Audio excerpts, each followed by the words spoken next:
sa akto ang isang Chinese national na nagbebenta ng nakaw na sasakyan. Nakuhaan din siya ng illegal na droga.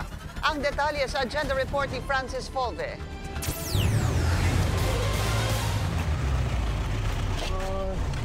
Police. Nabulilyaso ang bentahan sana ng isang subcompact crossover SUV sa Maynila, Miyerkules ng gabi.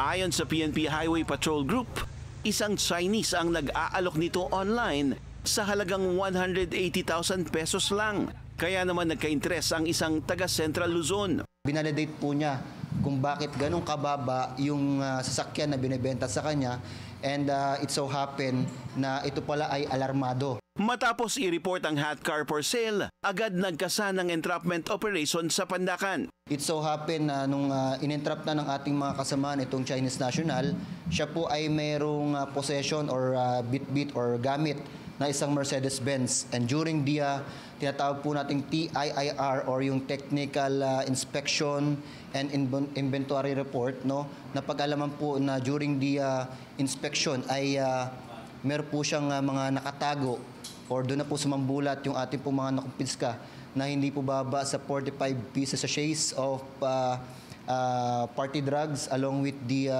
7 pieces sachets of suspected shabu at 7 vape carts ng marijuana at isang kalibre ng 25 ng Colt at kung di po tayo nagkakamali, may additional pa na 9 live ammunition ng 9mm.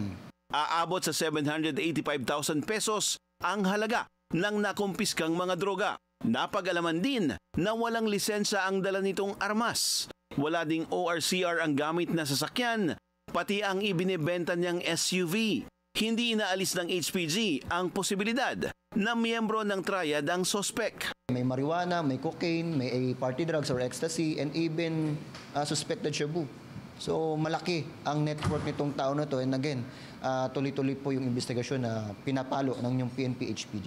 Hawak na ng HPG ang cellphone ng sospek para malaman kung sino ang binabagsakan at mga katransaksyon nito. Supplier daw ang Chinese ng illegal drugs sa Kalakhang, Maynila. Nakikipag-ugnayan na rin ng HPG sa Drug Enforcement Group para makakalap ng iba pang impormasyon sa sospek at sa network nito. Para sa agenda, Francis Polve, Billionario News Channel.